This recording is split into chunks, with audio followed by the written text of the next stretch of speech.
Don't be a square. So when you're creating these solutions, like I mentioned earlier, think organically, think circular. You know, forget what you've learned about designing UI or UX for rectangles. You know, it's margins and all that stuff. It's not as applicable. What you need to think about is high-priority information needs to be centered in the user's field of view. And what you can do is you can if there's secondary information, think about placing that into the periphery. So that will kind of create a natural curiosity. People will want to look elsewhere, and they may be like, okay, yeah, I need to know that, but it's not as important as what's in the middle. Again, going back to the newspaper versus the diegetic thing, this applies to both. You can certainly do some information in the periphery if you're doing like a newspaper head fixed UI. But again, just be careful about it, and of course, research it, test it in front of your users, and see how they're reacting to it, see what they like or what they are finding is notable. Mapping virtual to the physical. So this is, when you're thinking about designing user experiences, think about the physical state that you want your users to be in. If they're going to be playing a driving simulation or something where they're supposed to be sitting down, make sure that you're thinking about, are they going to be in a swivel chair? Can they turn around and see things? Or if they're going to be in a fixed chair, because that may be less comfortable for people to try to crane their necks to, you have to kind of keep this in mind, like what are your users physically doing and what kind of feelings of comfort or discomfort does this produce. For diegetic UI, prototype and establish interaction distances and standards. Think about font sizes and legibilities at different virtual distances. This is a good thing to test out.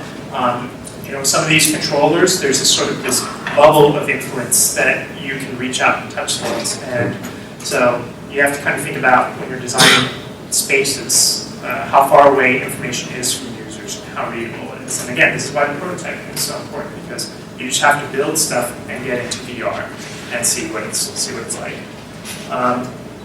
And one thing also is prompt users for their height. A standing versus a sitting experience is very different for people, but that may also kind of increase that sort of sense of connection or immersion where people feel like, because I've noticed sometimes when people try on virtual reality, they're like, wait, I'm a tall person, all of a sudden, So that might be like a nice kind of thing that you can do to promote like this sort of sense of like, this is suited to me, this is my reality now.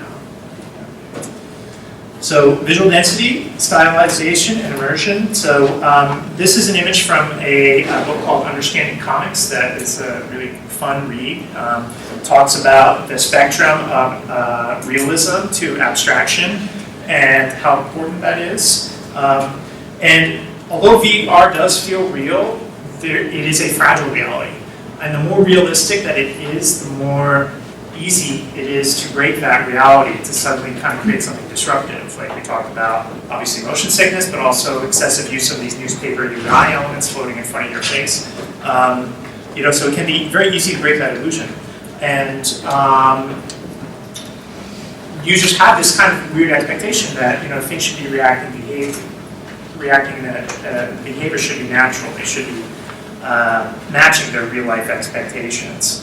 And a realistic stylist tends to promote that kind of thinking. But oddly, what we found is that if you have an abstracted or a stylized kind of art style or visual design, those kind of expectations for realism go away, but you still have this feeling that you're inside this artificial reality. And it actually has a number of benefits as well, because it promotes better performance. We talked about having 60 frames per second being very, very crucial. But it also promotes better visual comfort, because if you have a lot of high motion things and high density surfaces, lots of high contrast noise in the look of your world, that can tend to cause like too much information overload, too much visual overload. But kind of a flat, abstracted look actually is more comfortable for users. So think about that as well. Do you find things like the uncanny valley happening a lot? Like VR, with it kind of being a little disturbing to people?